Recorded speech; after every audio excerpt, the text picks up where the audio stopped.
여기까지 수업 도입이고요. 이제부터 도입이 10장이거든요. 근데 이게 왜 그러냐면 여러분들이 이미지 데이터를 처음 다뤄보실 거라서 오늘 이미지 데이터에 관한 얘기를 할 건데 그 데이터셋 자체에 대한 설명을 좀 드릴 필요가 있을 것 같아서 조금 네, 도입이 복잡합니다. 한번 일단 쭉 따라와 보세요. 자, 신경이는 우리 신경이 또 나왔죠. 저번에 이제 우리가 했었던 게 그거죠. 다양한 피처들, 뭐 혈액 변수들, 인구 통계학적 변수들 그런 게 있을 때 이 사람이 어떤 질병을 가지고 있을까 말까, 아니면 또는 뭐 남자일까 여자일까, 뭐 나이대가 고중저 중에 어디에 포함이 될까, 이런 것들을 우리가 분류하는 문제를 했었잖아요. 그래가지고 이제 네, 고대의대 뉴스레터에 나올 정도로 스타가 되었다라고 합니다. 자, 그래서 이제 예과 1학년 이사학번인가요? 잘 모르겠네요. 아무튼 AI 기술로 유명해진 신경의 명성을 듣고 이제 호흡기 내과에서 연락이 왔습니다.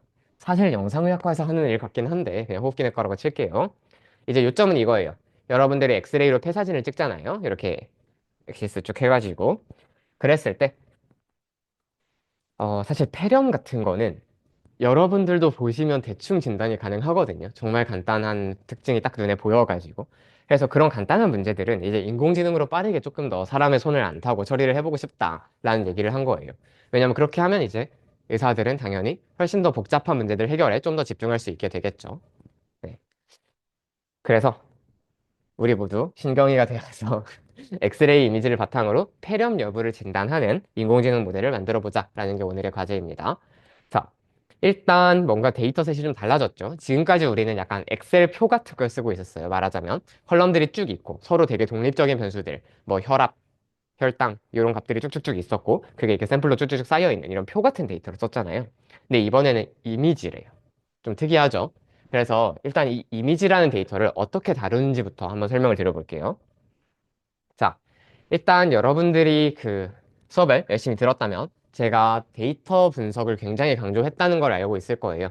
사실 머신러닝이든 딥러닝이든 뭐든 시작하기 전에 여러분들이 항상 통계적 분석부터 해보고 본격적으로 어떤 피처들을 써야 될지 이런 것들을 다 파악을 하고 들어가야 높은 성능 그리고 어디서든 쓸 수 있는 제대로 된 인공지능 모델이 나옵니다. 자, 그래서 이제 데이터가 중요하다는 걸 알고 있으니까 그럼 데이터 분석부터 좀 해봤겠죠. 그래서 이제 호흡기 내과에서 교수님들이 네, 뭐 저렇게 그냥 막 보내주시면 안 되겠지만 아무튼 처리를 잘 거치셨겠죠. 그렇게 해서 이제 2,400장의 사진을 보내주셨어요. 엑스레이를. 그중에 폐렴 환자가 900장, 1200장, 그 다음에 폐렴 비환자가 1200장. 1대1이죠. 이렇게 같은 수로 포함되어 있었다고 쳐봅시다. 그리고 여기 써 있는 것처럼 각 사진의 화질은 64 곱하기 64. 사실 그렇게 고화질은 아니죠. 우리가 쓰는 뭐 여러분들 바탕화면에 쓰는 이미지가 보통 1920에 1080을 쓰니까 64, 64면 되게 저화질 이미지긴 해요. 근데 아무튼 우리는 이제 좀 배우는 입장에서 이런 간단한 이미지를 쓰고 있고 그다음에 또 모두 흑백입니다. 자, 그래서 실제로 한번 보여드릴 건데 이게 그 여러분들 노션에 올라가 있지는 않아요. 근데 그냥 어떤 형태의 데이터셋인지만 일단 먼저 한번 보여드릴게요. 여기 체스트 엑스레이에 보면 이런 식이거든요. 네, 엑스레이죠? 네, 엑스레이입니다. 어, 아주 간단한 설명을 드리자면 가운데 하얗게 쭉 내려가는 게 척추뼈가 보이고 있는 거고요. 요거 심장이고요. 대동맥 이렇게 뒤로 내려갈 거고요. 양쪽에 폐 있고요. 갈비뼈 있죠. 여기 립들 이렇게 12개 쭈쭈쭈쭉 뭐 이런 구조라고 생각하시면 돼요. 그 다음에 밑에 요거 큰 거는 횡격막이고 밑에 간이 있을 겁니다. 아무튼 엑스레이 이미지가 이래요. 자, 폐렴 환자의 이미지를 보면 어떠냐? 일단 전체적으로 어떤 느낌이 들어요? 노말에 비해서? 비환자에 비해서? 그쵸. 뭔가 밝죠. 이게 밝은 게 엑스레이는 사실 이걸 투과시켜서 이미지를 얻는 거잖아요. 안에 뭔가 음영이 이렇게 보인다라고 하는 거는 기본적으로 네, 저기에 뭔가 차 있다라는 얘기겠죠. 저게 기본적으로 염증이라고 생각을 하시면 돼요. 그 염증이 있기 때문에 저게 그렇게 하얗게 보인다.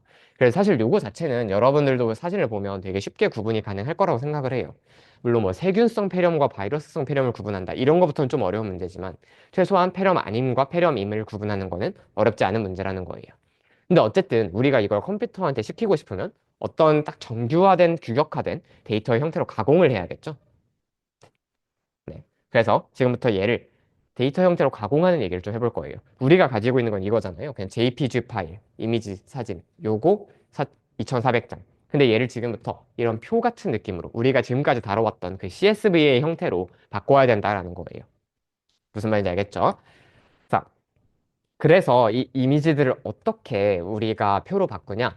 사실 이미지들은 다 픽셀로 구성이 되어 있잖아요. 우리가 지금 64 곱하기 64 이미지를 쓰니까 얘는 4096개의 픽셀로 구성이 돼 있을 거예요.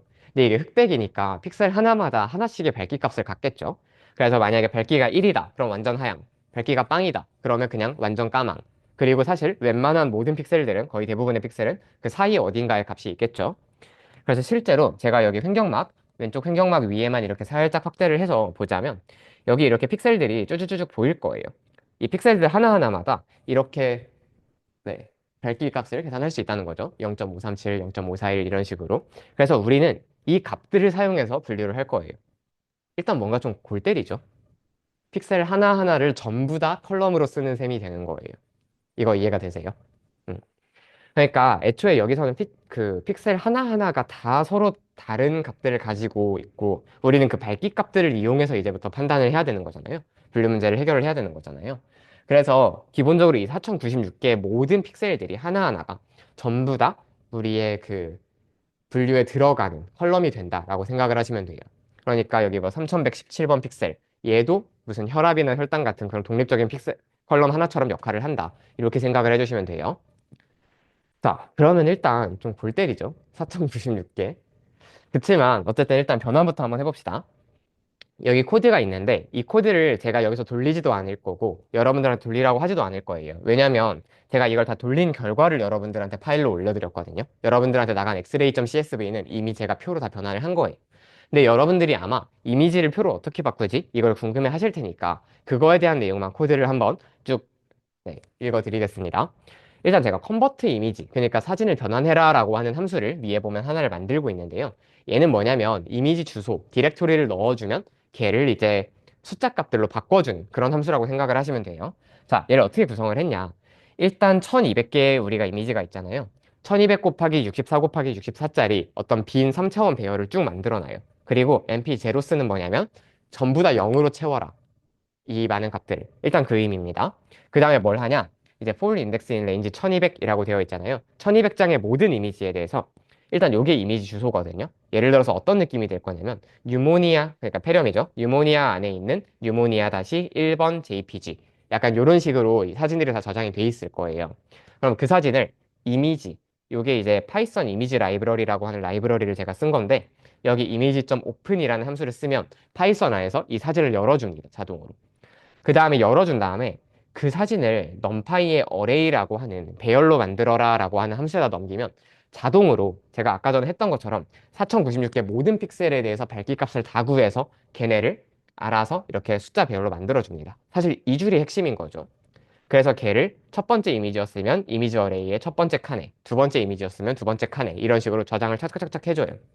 그러면 그거를 이제 1200개 이미지 전체에 대해서 쭉 반복을 해주는 거죠.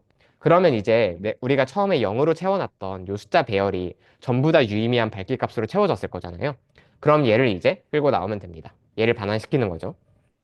이런 방식으로 해서 이제 컨버트 이미지 요 함수를 뉴모니아에 대해서도 실행을 하고 노말 비환자군한테 대해서도 실행을 합니다. 그 다음에 얘를 이제 크기를 바꿔주고 이렇게 저장을 해주는 거죠. 그럼 어떻게 되느냐? 요런 형태의 이미지가 나옵니다. 여기다 제가 한 가지를 더 했는데 뭐냐면 뉴모니아에 있던 그러니까 폐렴에 있던 데이터들은 클래스라고 하는 컬럼을 1로 설정을 해줬어요. 폐렴 포지티브라는 얘기겠죠. 그 다음에 노말에 있던 애들은 클래스 컬럼을 0으로 설정해줬어요. 얘는 폐렴 네거티브라는 얘기겠죠.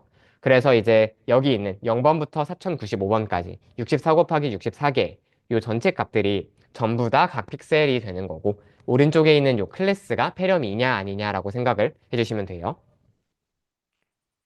이해가 되시나요? 네. 그래서 이런 방식으로 이제 가공을 해서 데이터를 준비해 드렸다라고 생각을 하시면 되고, 네. 노션에 있는 xray.csv 파일을 다운받으시면 이렇게 제가 가공해 놓은 파일이 들어가 있을 겁니다. 그래서 여기 보시면 이제 뭐 0번부터 9번 맨 앞쪽이 나와 있는데 얘는 맨 밑줄이겠죠? 그래서 상대적으로 좀 밝기가 낮은 걸 볼 수가 있고요. 그 다음에 이제 센터 쪽으로 가면 훨씬 더 좀 밝은 뭐 198, 이게 250, 0부터 255 사이에 정수로 표현을 하게 돼 있거든요, 밝기가. 그래서 뭐, 네, 한 180, 200 이렇게 넘어가는 큰 숫자들도 좀 가운데 쪽에 보이는 걸 확인할 수가 있습니다. 대충 어떻게 생긴 데이터인지 이해가 되시나요? 네. 이거를 왜 직접 안 해보냐? 중요한 얘기 같은데. 라고 생각이 드신다면 이제 오늘 과제에 제가 이걸 해볼 수 있는 걸 넣어드렸어요.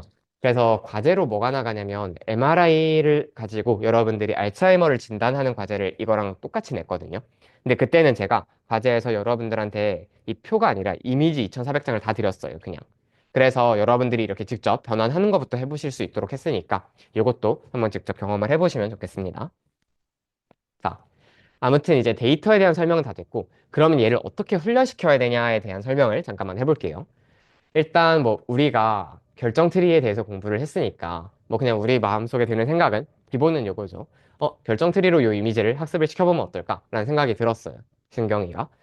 자, 그래가지고 이제 분류를 해보는데, 그럼 훈련이 어떤 식으로 될 거냐면, 지금 아까 전에 픽셀 하나하나가 하나의 피처가 된다라고 설명을 드렸잖아요. 그러면 결정 트리라는 건 기본적으로 피처의 값에 따라서 집합을 나눠주는 그런 알고리즘이죠. 그러면 결론은 뭐냐? 특정 픽셀이 밝기가 얼마 이상이면 뭘로, 얼마 미만이면 뭘로, 이런 식으로 분류를 하게 된다라는 거예요. 이거 뭔 소린지 이해가 되시나요? 네. 그래서 여기 실제로 보게 되면 이런 식으로 지금 분류를 하고 있어요. 예를 들어서 2418번 픽셀의 밝기가 전체 255 중에 111.217보다 이하이면 true면 이쪽으로, false면 이쪽으로. 이런 식으로 분류를 지금 하고 있거든요. 좀 어떤가요, 보면? 여러분의 자유로운 감상을 들려주세요. 이걸 그냥 계속해서 내려가는 거예요. 그 다음에 945번 픽셀의 밝기가 126 이하이면 이렇게 true, false 이런 식으로 계속 나눠서 내려가는 거예요. 좀 어때 보이시나요? 좀 별로죠. 일단 딱 봐도 뭔가 좋은 방법은 아니라는 생각이 확실히 들 거예요. 자, 왜 그런지 잠깐만 설명을 드려보자면 일단 이미지 위치에 너무 민감해요. 이렇게 하면. 예를 들어서 만약에 실제로 폐렴을 진단하는데 중요한 게 3200번 픽셀이었다고 한번 가정을 해볼게요. 그냥 아무 숫자나. 근데 만약에 이 사람이 조금만 이렇게 엑스레이를 찍어가지고 3201번 픽셀에 세게 나왔어요. 근데 이걸 못 잡아. 이런 식이면 사실 안 되는 거잖아요. 그래서 사실 이렇게 결정 트리 기반으로 가게 되면 물론 생각보다 성능이 나오기는 나와요. 성능이 아주 안 나오진 않는데 특히 깊게 내려가면 근데 기본적으로 이미지 자체가 갖는 특성 예를 들어서 전체적인 밝기, 이미지의 위치 이런 것들이 너무 취약해진다는 거예요. 어떤 말인지 알겠나요? 네. 그래서 사실 여기 써 있는 것처럼 기본적으로 이런 트리 기반 아니면 어떤 것든 머신러닝 알고리즘들은 한 픽셀 한 픽셀을 보면서 이미지를 분류할 수밖에 없잖아요. 하나의 피처들을 독립적으로 보니까. 그래서 약간 나무를 보고 전체 그림을 보는 그런 구조가 되는 거예요. 우리는 뭘 지향해야 되냐면 사실 인간이 하는 방식을 생각해 보자면 뿌였네? 폐렴이네? 그냥 이게 끝이잖아요. 사실 이게 뿌였네라고 판단했던 게 뭐냐면 이 전체적인 이미지의 패턴을 본 거예요. 그쵸? 저 전체적인 이미지의 느낌 자체가 더 뭔가 밝고 음영이 있고 특히 폐 부분에 뭔가 음영이 집중돼 있는 느낌. 요거를 우리가 본 거잖아요. 그러니까 전체 숲을 보고 이미지를 분류할 수 있는 능력이 필요하다는 거죠. 뭔가 추상적이죠, 되게. 자, 그래서 여기부터를 해주는 게 딥러닝이라 생각을 해주시면 되겠습니다. 자, 그래서 이제 여기서부터 여기까지가 도입이었고요. 이제 오늘의 진짜 내용, 인공신경망부터 들어가 보겠습니다. 자, 그래서 지금까지 우리는 틀이라던가 아니면 간단한 회귀식 같은 걸 이용해서 분류를 하든 회귀를 하든 이런 문제들을 해결을 했었어요. 그렇지만 이제 이미지처럼 뭔가 전체적인 패턴을 봐야 되고 이런 문제들에 직면을 했다는 거예요. 참고로 아까 전에 딥러닝을 시작하게 된 계기 중에 또 중요한 거 하나로 텍스트 데이터를 설명을 드렸었는데 텍스트는 어떠냐? 얘는 더 골 때려요. 사실 좀 정제된 데이터면 괜찮은데 그냥 여러분들의 카톡 대화를 수집해가지고 여러분처럼 말하는 챗봇을 한번 만든다고 가정을 해볼게요. 그러면 여러분들이 솔직히 정제된 문장과 비정제된 문장 중에 뭘 더 많이 쓰나요? 네, 당연히 후자일 거라고 생각하거든요. 저도 당연히 그렇고. 기본적으로 카톡체, 줄임말, 약어, 문법 안 맞는 거, 띄어쓰기 안 맞는 거, 그거를 다 인식해서 고려할 수 있어야 돼요. 그렇게 복잡한 비정형성을 파악할 수 있어야 돼요. 근데 거기서 저렇게 트리를 만들어서 맨 처음에 나는이 나왔으면 true, 나는이 안 나왔으면 false, 그 다음에 오늘이 나왔으면 true, 오늘이 안 나왔으면 false 이런 식으로 이제 분류를 하면 얼마나 끔찍할까요? 무슨 말인지 이해가 되시죠? 그래서 훨씬 더 이제 포괄적인 패턴을 복잡하게 판단할 수 있는 그런 알고리즘이 필요해졌다는 거예요. 그리고 그거를 이제 도입하게 된 가장 핵심 두 문제가 이미지 문제와 텍스트 문제였던 거. 이해가 되시죠? 자, 그래서 이제 사람들은 어떻게 하면 더 복잡한 구조를 탄생시킬 수 있을까 고민을 하다가 인공신경망이라는 구조를 만들게 됩니다. 네. 자, 그래서 이제 인공신경망은 어떤 구조냐면 사실 얘도 똑같아요. 우리가 지금까지 했었던 결정 트리 같은 것도 결론적으로는 4096개의 픽셀 값을 싹 다 넣어주면 알아서 만들어 놓은 트리 구조에 따라 쭉쭉쭉쭉 판단을 해가지고 마지막에 하나의 클래스를 딱 내놓는 0 또는 1을 내놓는 이런 구조였죠. 얘도 똑같습니다. 여기 인풋 레이어라고 되어 있는데 이 노란색 쪽으로 4096개의 값을 다 넣어줘요. 그러면 안에 뭔가 굉장히 복잡하게 얽혀 있죠. 이 막 파란색 점들끼리 막 서로 상호작용을 해요. 서로 소통을 합니다.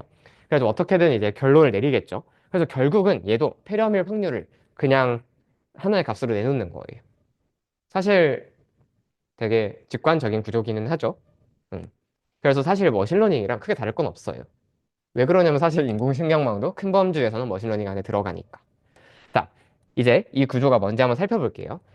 이 인공신경망 자체를 ANN, Artificial Neural Network라고 부릅니다. 그러니까 말 그대로 우리가 가지고 있는 뉴럴 네트워크를 아티피셜하게 만들었다, 인공적으로 창조해냈다라고 생각을 하시면 되겠죠.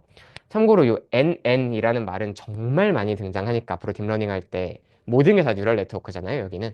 그래서 뭐 CNN, RNN, 뭐 FFNN 이런 식으로 다 NN으로 끝나는 말들이 등장을 계속 할 건데 다 뉴럴 네트워크의 약자라고 기본적으로 생각을 해주시면 돼요.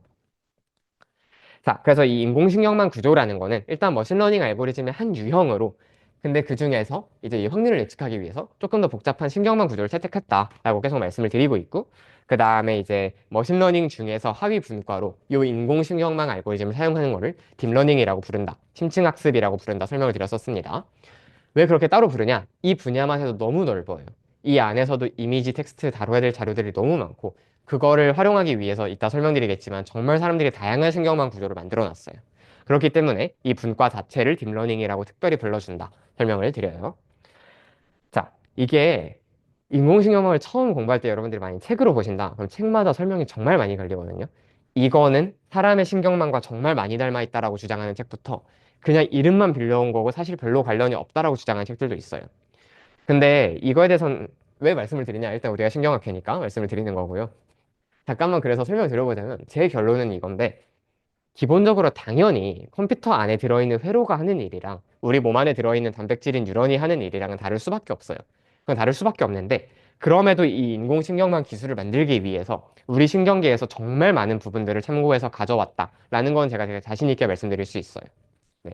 그래서 우리가 또 특별히 신경학회니까 그런 부분들을 제가 좀 강조를 해서 계속 설명을 조금씩 드릴 것 같아요. 그래야 여러분들이 이해하시는데도 좀 더 재밌고 편할 것 같아서. 자, 일단 뭐 딥러닝이라는 용어가 처음 나왔으니까 우리 머신러닝 vs 딥러닝 한 번만 해봅시다. 결론은 이거였죠. 딥러닝이 머신러닝의 한 분과다, 하위 분류일 뿐이다 라고 말씀을 드렸는데, 사실 딥러닝 자체가 너무 큰 분야고 또 특수성이 있잖아요. 저 인공신경망이란 복잡한 구조를 처리한다라는 특수성이 있잖아요. 그래서 사실 우리가 일반적으로 머신러닝이라고 하면 딥러닝을 제외한 머신러닝을 얘기하게 되기는 합니다. 그래서 이제 실제로는 포함 관계기는 하지만 마치 둘이 약간 상반되는 것처럼 우리가 다루게 되는 거죠, 실제로는. 그래서 만약에 여러분들이 나중에 이제 프로젝트 같은 걸 하실 때도 우리는 머신러닝 알고리즘을 썼습니다 라고 하면 저 같은 경우에도 보통은 딥러닝을 포함한다기보다는 우리가 지금까지 배웠었던 전통적 머신러닝만을 얘기한다 라고 이해할 확률이 조금 더 높을 것 같아요. 그리고 사람들도 흔히 그렇게 쓰니까 그건 알고 계셔라 라고 말씀을 드리고, 여러분들한테 중요한 건 이거죠. 언제 머신러닝을 쓰고 언제 딥러닝을 쓸까? 자, 머신러닝은 기본적으로 이런 구조였죠. 트리를 기본적으로 생각하시면 돼요. 선형 회귀도 있고 기하 기반도 있고 로지스틱도 있지만 일단 저 트리를 항상 머릿속에 넣으시면 됩니다. 그래서 기본적으로 머신러닝을 어떨 때 쓰냐? 저 트리를 생각해보면 그냥 피처 하나의 특정 값에 따라서 최대 진위 그 뭐냐 불순도가 나오는 값으로 나누고 이런 식으로 갔었잖아요. 그래서 기본적으로 피처 자체가 독립성이 셀 때 쓰는 것이 좋습니다. 혈당, 혈압 이런 식으로 우리가 저번에 사용했던 그 블러드 테스트.csv처럼 기본적으로 독립성이 강할 때는 이런 트리 기반 모델이 굉장히 강력한 효과를 냅니다. 자, 그러면 딥러닝은 어떨 때 쓰냐? 이미지를 아까 다시 떠올려 보세요. 제가 아까 전에 막 3097번 픽셀 값이 얼마 이상일 때 이런 식으로 분류하는 건 사실 이미지를 볼 때 좋은 시각은 아니다라고 설명을 드렸잖아요. 그런 건 왜 그러냐면 그 3097번 픽셀이라는 거 하나에 독립성이 크게 의미가 없어서 그래요. 왜 그런지 이해가 되시죠? 이미지는 전체가 모여서 구성을 하는 거지 하나의 픽셀 하나하나를 가지고 보는 게 아니잖아요. 그렇기 때문에 피처들 전체가 모여가지고 하나의 패턴을 만드는 구조가 되어 있는데 피처들 하나하나의 그 독립성, 중요성 자체는 되게 흐릿할 때 우리가 보통 딥러닝을 사용을 합니다.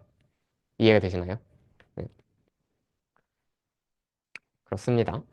뭐 문장 같은 걸 처리하는 걸 생각을 해봐도 막 맨 처음 문장이 나는이냐 너는이냐 이런 게 중요한 건 아니잖아요. 문장 전체 맥락과 구조가 중요한 거지. 이럴 때도 마찬가지로 생각을 해주시면 됩니다. 그리고 연구에서는 살짝 또 중요하게 생각해야 될 게 있는데, 딥러닝은 제가 맨 처음 머신러닝 시작할 때 뭐라고 설명을 드렸었냐면, 모델의 설명 가능성, 블랙박스, 이런 얘기를 말씀을 드렸었어요. 이게 뭐였냐면, 모델의 구조가 너무 복잡하면 우리가 그 내부를 뜯어볼 수가 없다. 인간이 얘가 어떻게 판단하고 있는지 이해할 수가 없다라고 말씀을 드렸었잖아요. 딥러닝이 정말 심각합니다, 그 문제가. 이따가 말씀드리겠지만, 이게 한층이라도 더 쌓이는 순간, 우리가 전혀 이해할 수 없는 게 되어버려요. 그래서 이제 머신러닝 같은 경우는 사실 트리를 딱 뜯어보면 그냥 아 얘가 맨 위에서 요거 기준으로 나눴구나 이 피처가 기준이었구나 이걸 딱딱 볼 수가 있잖아요. 그래서 상대적으로 설명 가능성이 굉장히 높은데 딥러닝은 저 구조를 여러분들이 이해를 해보시면 저거는 설명 가능성이 거의 없다라고 느껴지는 수준이 될 것 같아요. 네. 그래서 연구 같은 걸 하실 때는 각 피처들의 중요성이라든가 영향력을 봐야 된다. 그러면 항상 머신러닝 쪽을 선택하는 게 맞다고 생각이 듭니다. 물론 이제 요새는 설명 가능한 딥러닝이라고 해가지고 또 23년부터 좀 트렌드로 저 딥러닝 내부 구조를 뜯어보려는 시도들도 굉장히 많이 나오고 있는데 아직은 머신러닝의 설명 가능성이 훨씬 더 높은 게 사실이기 때문에 네, 그렇습니다. 그래서 결론은 뭐냐? 피처들이 독립적이면 ML, 피처들이 서로 흐릿하다. 경계가. 그러면 DL 쪽으로 가는 게 맞다라는 것이 저의 설명입니다. 자, 이제 딥러닝의 가장 핵심적인 구조, 퍼셉트론으로 한번 들어가 볼게요. 이거 다 들어보셨나요? 퍼셉트론이라는 거? 안 들어봤을 수가 없을 텐데. 이거 2017년 6평, 6평에 나왔거든요, 이게. 여러분들이 이걸 모르실 수가 없다라고 생각이 듭니다. 네. 네. 무려 제가 저 지문을 읽고 저 문제를 다 풀고 왔습니다. 네. 여러분들의 배경 지식이 어느 정도 될까 싶어가지고. 자, 퍼셉트론이라는 건 뭐냐면 인공신경망의 기본 단위라고 생각을 해주시면 될 것 같아요. 어, 기본적으로 얘를 따온 구조 자체는 우리 뇌 속에 있는, 그러니까 우리 자연신경망 속에 있는 저 뉴런에서 따온 게 맞아요. 그래서 이제 자연신경망이 기본적으로 뉴런이라는 신경세포로 걔네들이 복잡한 네트워크로 구성이 되어 있잖아요. 그래서 거기서 이제 구조를 모방을 해서 인공신경망은 퍼셉트론이라고 하는 구조에 또 걔네들의 네트워크로 구성을 했다. 이렇게 이해를 해주시면 돼요. 그래서 이제 그럼 구체적으로 어떤 구조가 똑같다는 거냐? 일단 입출력만 한번 살펴볼게요. 뉴런을 보면 이제 여러 덴드라이트들, 뭐죠 저게? 가지돌기? 축삭돌기? 아무튼 둘 중에 하나일 거예요. 저 덴드라이트로 입력 신호가 쭉 들어오잖아요. 그럼 안에서 뭐 어떤 작용이 일어나죠? 여러분들이 막 그런 거 들어보셨을 거예요. 여러 덴드라이트를 같이 작용하면 얘네들끼리는 활성 신호를 강화시켜가지고 액션 포텐셜을 넘겨가지고 신호가 빵 하고 전달되고 얘네들끼리 전달되면 서로 신호가 감쇄돼서 그 스레시홀드를 못 넘겨서 액션 포텐셜이 안 터지고 이런 걸 아마 들어보셨을 것 같아요. 네. 그래서 뉴런은 기본적으로는 얘도 입출력 구조라고 볼 수가 있어요. 여러 덴드라이트들부터 신호를 받아가지고 하나의 엑선으로 결과를 빵 쏜다. 이게 뉴런의 구조라고 생각을 할 수가 있죠. 그래서 여기서 뭘 차용했냐? 저 입출력 구조를 그대로 차용을 했어요. 퍼셉트론도 어떻게 동작을 하냐면 여러 입력 값들을 쭉 받아요. 네. 아까 우리가 이미지 픽셀에서 예를 들어 4096개를 받잖아요. 그럼 그 4096개 모든 값을 다 입력으로 받아요. 그 다음에 안에서 막 복잡한 연산을 해요. 서로 활성화도 시키고 억제도 시키고 막 이게 복잡한 연산을 해서 결론적으로는 하나의 확률 값을 빵 쏩니다. 이게 기본적으로 퍼셉트론의 구조라고 생각하면 돼요. 그래서 약간 우리의 뉴런을 정말 기계적으로 만들어 놨다. 수학적으로 구현을 해놨다라고 컨셉을 잡으시면 되겠습니다. 자, 그래서 저 질문이 나왔는데 저거 생각보다 잘 썼거든요. 저걸 읽어보면 생각보다 퍼셉트론에 대해서 많은 걸 알 수가 있어요. 자, 한 번만 그냥 제가 박스 쳐놓은 부분만 읽어볼게요. 이렇게 써 있잖아요. 퍼셉트론은 입력 값을 받아들이는 여러 개의 입력 단자와 이 값을 처리하는 부분, 그 다음에 처리된 값을 내보내는 한 개의 출력 단자로 구성되어 있다. 방금 제가 설명드린 거랑 똑같죠? 이렇게 입력 값을 받아들이는 부분은 여러 개가 있고 이게 사람으로 뉴런으로 치면 덴드라이트에 해당된다. 그 다음에 가운데에서 뭔가 복잡한 연산을 해서 여기가 뉴런으로 치면 소마겠죠, 세포체. 그 다음에 마지막으로 이렇게 빵 하고 결과를 쏜다. 여기가 뉴런으로 치면 액선이 될 거예요. 이 구조를 가지고 있다 생각을 해주시면 돼요. 그럼 구체적으로 안에서 어떤 연산이 일어나느냐? 이걸 한번 살펴볼게요. 일단 퍼셉트론은 각 입력 값의 위치마다 가중치라고 하는 값, 웨이트라는 값을 가지고 있어요. 그래서 여기에 x1이라는 값이 들어왔을 때 얼마를 곱해라. 여기에 값이 들어오면 얼마를 곱해라. 이런 것들을 미리 4096개 모든 값에 대해서 다 가지고 있습니다. 이해가 되시죠? 그러면 이제 걔네들마다 값이 들어오잖아요. 그러면 각 위치마다 값을 곱합니다. 그 가중치들을 다 곱해요. 그래서 걔네들을 싹 다 여기 시그마 돼 있죠. 전부 더해요. 이 과정을 우리가 가중합, weighted summation이라고 불러요. 쉽게 말해서 들어온 모든 값을 그냥 더하는 게 아니라 각각에 맞는 가중치를 곱해서 더한다 라고 생각을 하시면 되겠죠. 그 다음에 이 저 서메이션 단계에서 뭐가 하나 더 일어나냐면 편향, 바이아스라고 하는 하나의 상수를 저기서 더합니다. 자, 그럼 어떤 값을 곱해서 더하고 그 다음에 상수하나를 또 더했죠. 그리고 마지막으로 이 값을 특별한 함수 하나에다 통과를 시켜서 출력을 해요. 저 특별한 함수에 대해서는 제가 이번 시간 다음 시간에 계속 좀 꾸준히 설명을 드릴 텐데 일단 여러분들 이 감을 잡으실 때는 시그모이드 같은 애들이라고 생각하시면 돼요. 로지스틱 회계할 때 시그모이드 기억나시죠? 전체 실수 범위를 정의역으로 갖고 이렇게 0부터 1까지 값을 S자 모양으로 내보내는 그 함수가 시그모이드였잖아요. 저런 게 마지막 단계에 위치한다 라고 생각하시면 돼요. 일단 이 구조는 기억해 주세요. 가중합, 편향 더하고 함수 통과시켜서 출력. 요 구조예요. 자, 그래서 실제 계산을 한번 해보자면 일단 그 가중치들이라는 값이 위치마다 정해져 있다고 했죠. 이 값을 뭐 제가 랜덤으로 2, 1, 0.5, 마3이라고 정해봤어요. 양수도 될 수 있고 음수도 될 수 있고 소수도 될 수 있다는 걸 보여드리고 싶었고요. 보통은 소수값을 갖게 되는 경우가 좀 많아요. 이렇게 정수로 딱딱 떨어지는 경우는 없다고 보시면 됩니다. 자, 입력값이 3, 2, 4, 1 이렇게 들어왔어요. 그럼 여기다가 각각 위치에 맞춰서 2, 1, 0.5, 마3을 곱해요. 그러면 6, 2, 2, 마3이 되겠죠. 얘네들을 싹 다 가중합을 합니다. 그러면 7이 되겠죠. 그냥 이 4개 숫자 더한 거예요. 합을 하면 7이 되겠죠. 그 다음에 여기다 편향이라는 상수 하나를 더한다고 설명을 드렸습니다. 예를 들어서 편향의 마3이라고 치면 이 7을 4로 만들겠죠. 그 다음에 얘를 함수, 예를 들어서 시그모이드 같은 데서 통과를 시킵니다. 그래서 최종적으로 이 시그모이드라는 함수는 0과 1 사이의 값만을 내보냈잖아요. 그래서 0과 1 사이로 이렇게 0.982 이런 어떤 실수값 하나를 출력한다. 요 구조라고 생각해 주시면 돼요.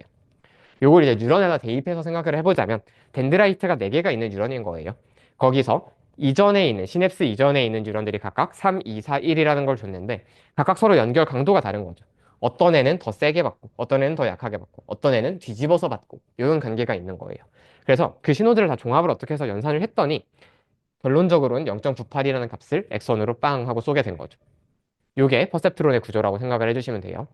여기까지 이해되셨나요? 네. 자, 그러면 왜 이런 구조를 가지게 되었느냐? 퍼셉트론과 뉴런을 살짝만 비교해서 설명을 드릴게요. 이건 진짜 신경학회니까 있는 슬라이드예요. 원래는 이런 걸 가르치지 않아요. 자, 일단 공통점이 뭐가 있냐? 퍼셉트론과 뉴런을 다시 한번 비교를 해보자면 일단 가중합은 전 되게 중요한 공통점이라고 생각을 하거든요. 여기서 가중치를 다 곱해가지고 더하잖아요. 이 과정이 이전에 연결돼 있는 덴드라이트와 연결돼 있는 이전 뉴런들에서 신호에다가 그 연결 강도를 반영해서 서로 더한다. 이거랑 되게 닮아 있다라고 저는 생각을 해요. 왜냐하면 뉴런 같은 경우에도 이제 플러스 신호끼리 합쳐지면 얘네끼리 서로 더 포지티브하게 되면서 액션 포텐셜을 넘길 가능성이 높아지고 네, 반대로 이제 네거티브한 신호가 들어오면 이 신호들이 상쇄시키면서 서로 액션 포텐셜을 못 넘기고 이런 일이 자주 생기잖아요. 그래서 저는 기본적으로 이 가중합은 뉴런과 굉장히 닮아 있는 구조다 생각을 합니다. 그 다음에 이제 이 편향이라는 부분이 좀 중요한데 저게 사실 숫자 하나잖아요. 아까 보면 그냥 3 빼는 거잖아요, 역할이. 이거를 되게 간과하기가 쉬워요, 제 역할을. 근데 이게 생각보다 신경과학적으로 보면 좀 중요한 거라서 하나만 설명해 드릴게요. 실제로 뉴런에서 작동 원리를 보면 일정한 스레시홀드라는 게 있잖아요. 몇 밀리볼트였는지는 제가 기억이 안 나는데 그건 생원을 하셨던 분들이 알 거고 아무튼 뭐 마이너스 55였나? 그걸 넘기면 이렇게 빵 하고 신호가 뜰 거예요. 그런 게 있었죠. 여기서도 똑같아요. 이 마이너스 3의 역할은 뭐냐면 3을 넘었을 때만 뛰게 만들고 싶은 거예요. 그래서 지금처럼 3보다 큰 값이 들어가잖아요. 그럼 얘가 양수가 나올 테니까 결론적으로 확률이 0.5보다 큰 숫자가 돼서 포지티브하게 판단을 내리겠죠. 반대로 여기에 3보다 작은 숫자 1 같은 게 들어가 있잖아요. 그러면 3을 빼버리면 마이너스 음수가 돼버리죠. 그래서 확률이 0.5보다 작아지게 됩니다. 그래서 결론적으로 저 바이아스라는 건 그냥 더하는 상수가 아니라 저 뉴런에서의 스레시홀드 같은 역할을 한다라는 건 좀 컨셉으로 잡아주시면 좋을 것 같아요. 은근히 중요한 친구입니다. 네, 이해가 되시나요? 그러니까 쟤를 빼서 스레시홀드로 사용한다라고 생각을 하시면 되고요. 그럼 차이점은 뭐가 있냐? 물론 당연히 많은 차이점이 있겠죠. 얘는 계산 구조고 쟤는 세포 구조인데. 그런데 제가 뽑는 가장 중요한 차이점은 뭐가 있냐? 실제 뉴런은 확률적으로 출력을 하지 않아요. 그냥 액션 포텐셜이 터지면 무조건 플러스 70을 내보내는 거고 액션 포텐셜이 안 터지면 그냥 가만히 있는 거예요. 이게 정확히는 그 안정막 전위를 내보내겠죠. 아무튼 딱 내보내거나 아니거나 all or none이라고 하잖아요. 이렇게 둘 중 하나로만 딱 이분법적인 판단을 하는 게 뉴런이에요. 근데 퍼셉트론은 지금 보면 0.98이라는 숫자를 내보내고 있잖아요. 그러니까 0이나 1이다. 이렇게 정수값으로 내보내는 게 아니에요. 그래서 퍼셉트론은 실수 출력을 한다. 라는 건 좀 중요한 차이로 이해를 해주시면 되겠습니다. 네. 자, 그래서 이제 이 퍼셉트론을 가지고 우리의 가장 간단한 형태의 신경망을 하나 만들어 볼 수가 있습니다. 그냥 퍼셉트론을 한 층 쌓았다 라고 해서 얘를 싱글 레이어 퍼셉트론, SLP, 단층 퍼셉트론이라고 불러요. 그냥 단층, 한 층이라는 뜻이죠. 자, 그래서 구성을 보면 지금 여기 출력층이라고 되어 있는데 여기가 퍼셉트론이 위치하는 곳이라고 생각하시면 돼요. 저 빨간색들 한번 보세요. 지금 여기 위쪽에 있는 빨간색 보면 왼쪽에 있는 입력값 5개를 전부 다 받고 있죠. 얘가 퍼셉트론이라고 생각하시면 돼요. 저 5개 입력을 받아서 안에서 어떤 연산을 해서 그냥 출력층의 결과로 내보내는 거예요. 이해가 되시죠? 근데 그런 게 하나만 있는 게 아니라 지금처럼 3개가 있는 거예요. 그리고 그 3개의 퍼셉트론들은 다 뭘 하냐? 저 5개의 입력값으로부터 각각 신호를 다 받는 거예요. 물론 이제 이 퍼셉트론들은 서로 독립적이기 때문에 서로 다른 가중치와 편향값을 가지고 있겠죠. 그러니까 서로 연산되는 형태는 다를 거예요, 분명히. 그런데 서로 연산되는 형태가 다른 거하고 무관하게 아무튼 걔네들이 서로 모여서 하나의 층을 이루고 있다. 이렇게 생각을 해주시면 돼요. 이해되셨나요? 네. 그래서 입력층은 사실 어떤 연산이 일어나는 층은 아니에요. 그냥 우리가 입력해야 될 4096개의 모든 값들이 존재하는 곳 정도로 생각해 주시면 돼요. 일종의 거쳐가는 보관소 같은 개념인 거죠. 걔네들이 이 파란색 노드 안에 쭉 들어있을 거예요. 근데 아까 전에 우리가 배웠던 그런 그 퍼셉트로는 말씀드린 것처럼 저 출력층 안에 들어간다. 이렇게 생각을 해주시면 되겠죠. 그래서 지금 출력층의 구조에서는 퍼셉트론이 3개가 있어가지고 얘네들 각각이 어떤 0에서 1 사이의 값을 내뱉는다. 라고 생각을 해주시면 돼요. 여기까지 따라오셨나요? 네. 뭐 구조가 복잡하진 않죠. 그냥 퍼셉트론들이 한 층에 있고 입력값들이 한 층에 있고 이런 구조예요. 자, 그래서 이제 어떻게 작동을 하냐? 여기 안에 그냥 값들이 쭉 들어갈 거예요. 입력층의 값이 들어가면 이 퍼셉트론들이 각각 서로 알아서 연산을 해서 각각 서로 3개의 값들을 내놓을 거예요. 그냥 요게 기본적으로 단층 퍼셉트론이 동작하는 원리다 생각하시면 됩니다. 그래서 이제 퍼셉트론의 개수에 대해서 잠깐만 얘기를 해볼 건데 이진 분류 같은 경우에는 우리 그때 로지스틱 회계할 때 잠깐 설명드렸던 거 기억이 나실지 모르겠는데 사실 그냥 여성이다 라는 거를 포지티브 케이스로 두고 남성이다를 네거티브 케이스로 두고 그냥 여자일 확률만 출력하게 하면 된다 라고 말씀을 드렸어요. 그러니까 남자일 확률과 여자일 확률을 각각 출력할 필요가 없다 라고 설명을 드렸었죠. 그래서 이런 경우를 우리가 그냥 시그모이드 함수를 사용한다 라고 설명을 드렸어요. 그러니까 그냥 여자일 확률만 예측하도록 모델을 열심히 훈련시킨 다음에 얘를 요 간단한 함수에다 통과를 시켜서 그냥 딱 0, 1 사이로 여자일 확률만 출력을 시키는 거죠. 그럼 남자일 확률은 그냥 1에서 그 숫자 빼버리면 되는 거죠. 왜 이게 가능하냐? 클래스가 딱 2개밖에 없기 때문이에요. 그래서 하나가 만약에 양성이면 아니죠. 만약에 양성이 아니라면 자동으로 음성이 되는 관계에 있기 때문에 이렇게 하나의 확률만 가지고 2가지 클래스를 다 맞출 수 있는 거예요. 근데 만약에 클래스가 3개 이상이 된다. 그러면 조금 더 복잡해진다라고 설명을 드렸습니다. 그래서 각각의 그때 로지스틱 회계를 생각해보면 각각의 클래스마다 확률을 내놓은 다음에 걔네의 합이 서로 1이 되도록 어떤 정규화 같은 과정을 거쳐준다라고 말씀을 드렸어요. 그리고 우리가 그때 사용한 함수를 소프트맥스라고 설명을 드렸었습니다. 이거 기억나시나요? 이렇게 각각에 대한 어떤 확률값들이 나왔을 때 얘네들을 전부 다 더하고 각각의 비중만을 계산을 해가지고 이렇게 합이 1이 되도록 확률 형태로 바꿔준다라고 설명을 드렸었습니다.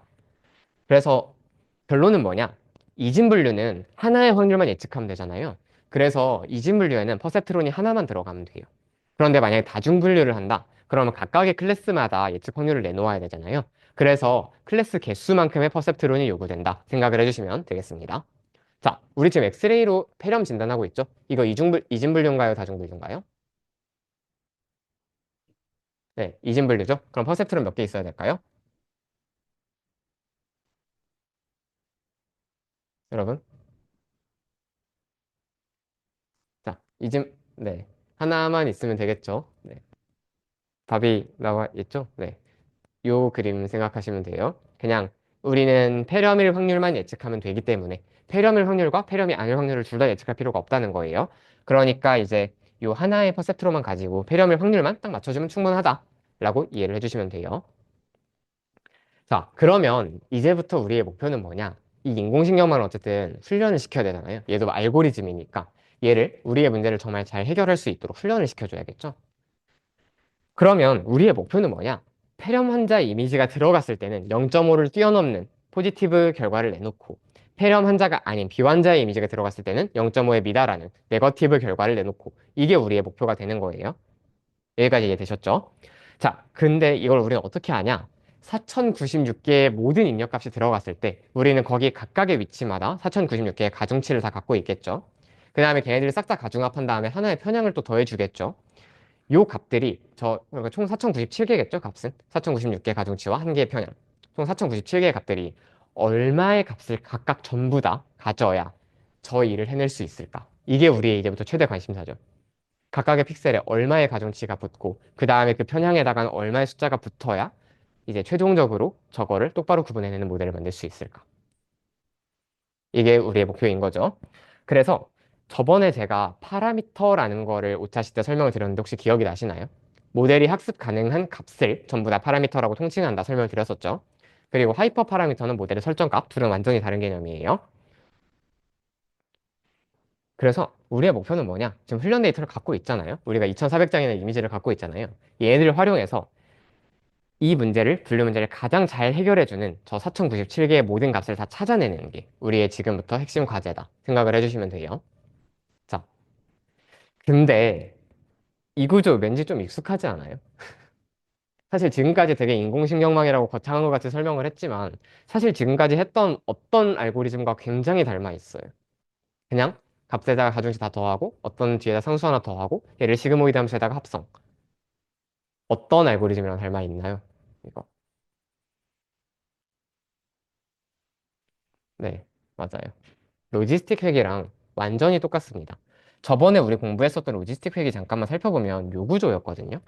그러니까 어떤 모든 입력값 앞에다가 어떤 가중치를 각각 다 곱해주고 그 다음에 거기다 플러스 b를 해서 얘를 어떤 값으로 출력한다. 여기까지는 선형회계였죠. 근데 이거를 시그모이드 함수에다 합성을 해가지고 확률로 뽑게 한다. 이게 로지스틱 회계였죠.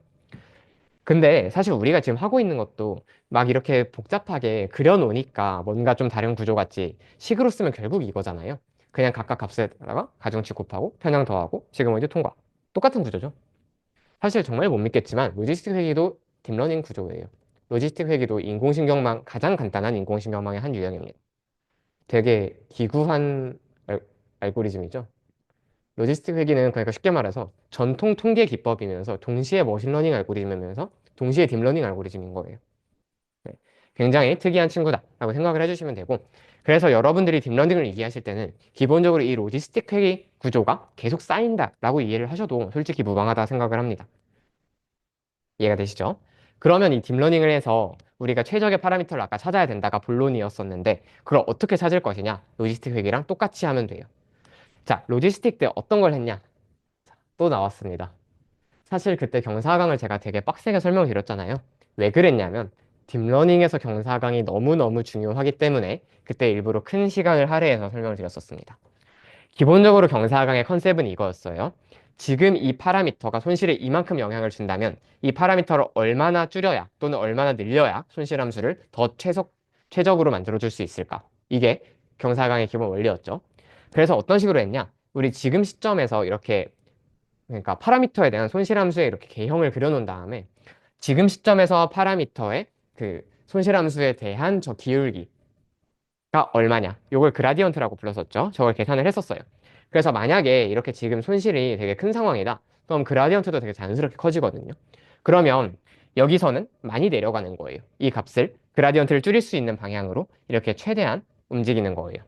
그러면 손실이 조금 작아졌잖아요. 그럼 그때 그라디언트를 다시 계산하면 요 기울기니까 조금 낮아졌겠죠. 그러면 그거에 비례해서 조금만 더 줄이는 거예요. 그리고 조금만 더 줄이고 이렇게 점점 걸음 폭을 줄여나가다가 그럼 어느 순간은 손실이 되게 적어지는 거의 최소에 가까워지는 점에 도달하게 된다. 이게 경사하강법의 기본 원리라고 설명드렸었습니다. 그래서 식으로는 어떻게 구현이 됐었냐? 요거였죠. 파라미터를 사실 이건 수학적으로 성립한 식은 아니죠. 그냥 코딩 스타일의 식이죠. 파라미터에다가 뭘 대입하냐? 그 파라미터에서 지, 지금 파라미터의 손실에 대한 그라디언트. 이게 손실에 대한 어떤 영향력의 개념이라고 설명을 드렸었죠. 그러니까 지금 파라미터를 조금 움직이면 손실이 얼만큼 변하느냐. 요거의 개념이었어요. 그래서 요거를 이렇게 계산을 한 다음에 그 앞에 특정한 상수, 뭐 0.01 이런 숫자를 곱해요. 이걸 우리가 학습률이라고 부른다고 했었죠. 그래서 그만큼 파라미터를 업데이트한다. 요게 경사강의 구조였습니다. 기억이 나시나요? 네. 기억이 나는 걸로 치고. 그래서 이 학습률도 좀 중요했었죠. 너무 크다. 그러면 요 점을 지나치고 튀어버릴 가능성이 있었었고, 근데 만약에 이 학습률이 너무 작다. 그러면 너무 무리해서 많은 반복을 돌려야만 최적점에 도달할 수 있게 돼서 비효율적이다라는 설명을 드렸었습니다. 네. 이해가 되시기를 바래요. 이 경사강은 이해를 하고 계셔야 여러분들이 딥러닝의 모든 구조를 다 이해를 하실 수 있습니다. 자, 그래서 지금 이런 상황이었죠. 지금 같은 경우에는 이제 피가 증가할 때 손실이 증가하는 방향이잖아요. 피가 올라가면 손실도 올라가겠죠. 그러면 어떻게 되느냐? 이 피를 줄여서 손실을 감소시킨다. 반대로 만약에 지금의 파라미터가 왼쪽에 있었다. 그럼 어떻게 되느냐? 지금 이제 아니, 파라미터를 늘려야 손실이 줄겠죠. 그러니까 여기서는 파라미터를 증가시킨다. 아무튼 그라디언트라는 저 친구를 통해서 지금 파라미터를 움직였을 때 손실이 주는지 느는지를 봐서 그 방향으로 아니, 파라미터를 움직인다. 이게 핵심 개념이었었습니다. 이해가 되시죠? 그래서 실제 인공신경망을 훈련시키는 과정도 굉장히 동일합니다. 이거랑. 네.